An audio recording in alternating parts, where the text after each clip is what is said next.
আসসালামু আলাইকুম দর্শক, আজকে রান্না করব আমি হাঁসের মাংস। আমি রান্না করেছি।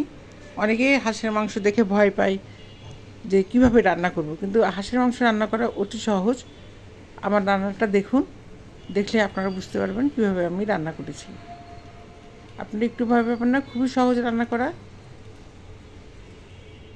এই যে মাংস নিয়েছি, আমার এই হাঁসের মাংসগুলো হয়ে গেছে। আমার হাঁসটা ছিল 3.5 কেজি, 3.5 কেজি ওজনের হাঁসের এই মাংসটা দেখে নিন। আমি সব পিসগুলো দেখিয়ে দিচ্ছি একটা একটা করে। এখন আমি ধুয়ে নেব পানিতে। এই যে আমি ট্যাপের পানিতে ধুয়ে নিচ্ছি, বেশ কষ্টে ধুয়ে নিচ্ছি।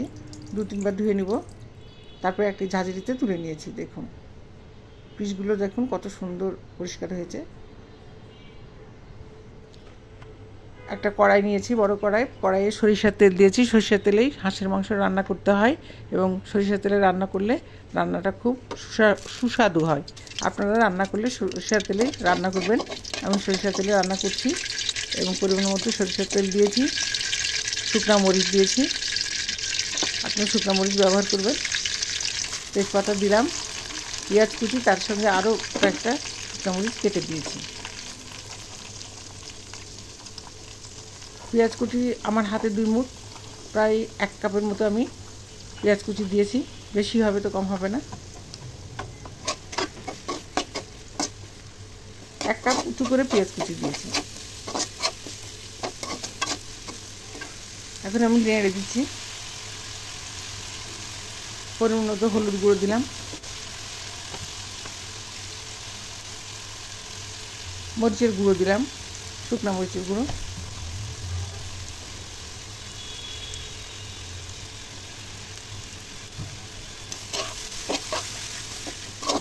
হলুদ গুঁড়ো, শুকনো মরিচের গুঁড়ো দিয়ে আমি নেড়ে নিচ্ছি।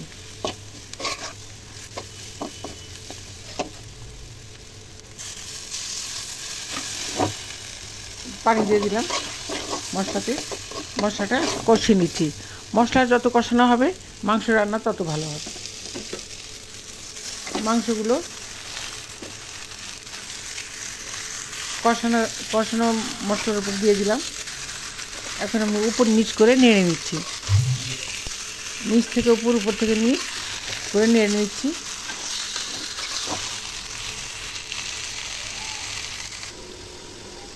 আমরা হাঁসের মাংস কম বেশি সবাই পছন্দ করি, বিশেষ করে শীতের দিন তো আরও পছন্দ করি।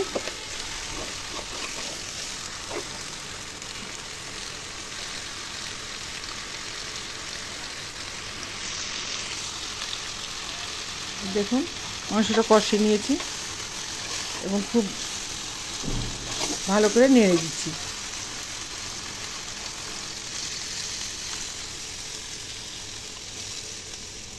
পানি দিয়ে দিব, মাংস ডুবিয়ে পানি দিব।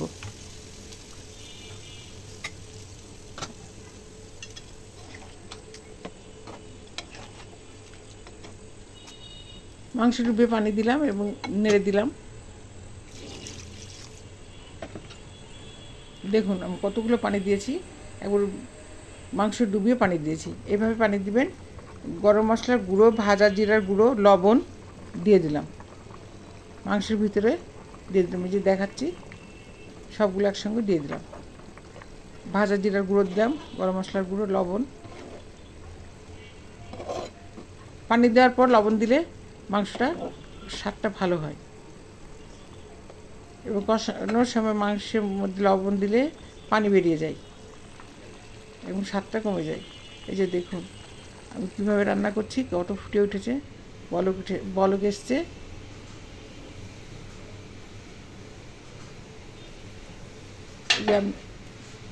মাংসটা আমার হয়ে গেছে, চুলার জাল নিভিয়ে দিয়েছি।